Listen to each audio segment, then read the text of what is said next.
Joves de Comisiones Obreras del País Valencià somos un espacio de participación dentro de comisiones obreras, donde puede participar cualquier persona joven menor de 35 años.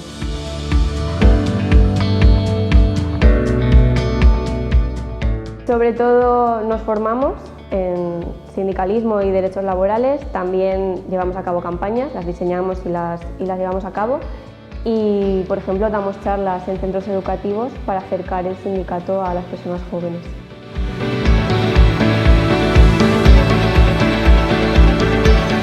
Al final, el sindicato es una herramienta que tenemos las personas trabajadoras y como tal la tenemos que usar para mejorar nuestras condiciones laborales y por tanto nuestras condiciones de vida, desde el trabajo hasta la vivienda o los servicios públicos.